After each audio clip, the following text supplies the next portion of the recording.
Welcome to Madasaling Pinoy, your prayer partner. Ngayon ay Biyernes, sa 8 araw na pagdiriwang ng Pasko ng muling pagkabuhay. Ang mabuting balita ng Panginoon ayon kay San Juan. Noong panahong iyon, muling napakita si Jesus sa mga alagad sa tabi ng lawa ng Tiberias. Ganito ang pangyayari.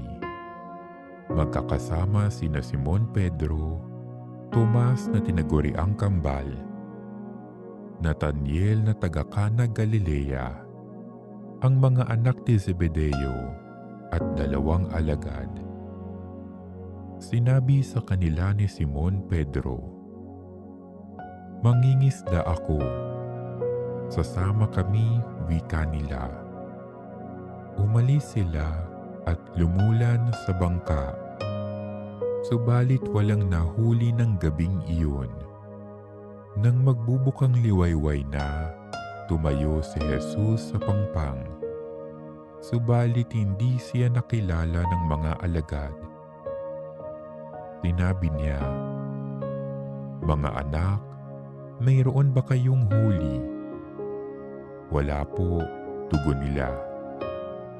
"Ihulog ninyo ang lambat sa gawing kanan ng bangka at makahuhuli kayo," sabi ni Jesus. Inihulog nga nila ang lambat at hindi nila ito mahila sa dami ng huli.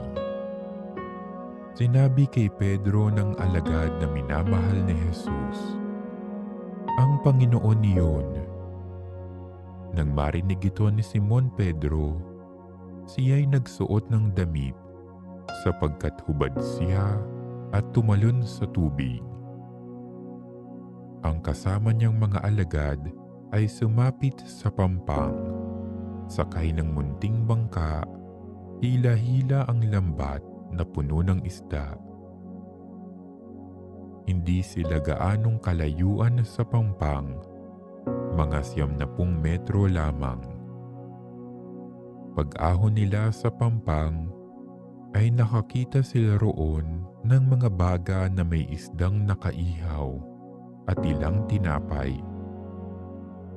"Magdala kayo rito ng ilang isdang nahuli ninyo," sabi ni Jesus.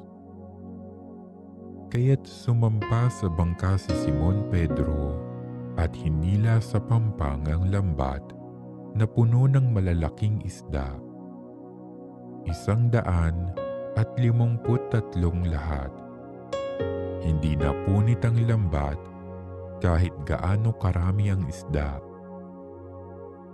"Halikayo at mag-almusal tayo," sabi ni Jesus.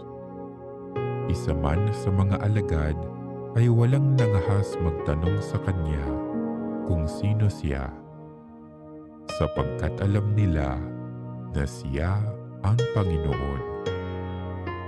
Lumapit si Jesus, kinuha ang tinapay at ibinigay sa kanila, gayon din ang isda. Ito ang 3 pagpapakita ni Jesus sa mga alagad pagkatapos na siya'y muling nabuhay. Ang mabuting balita ng Panginoon.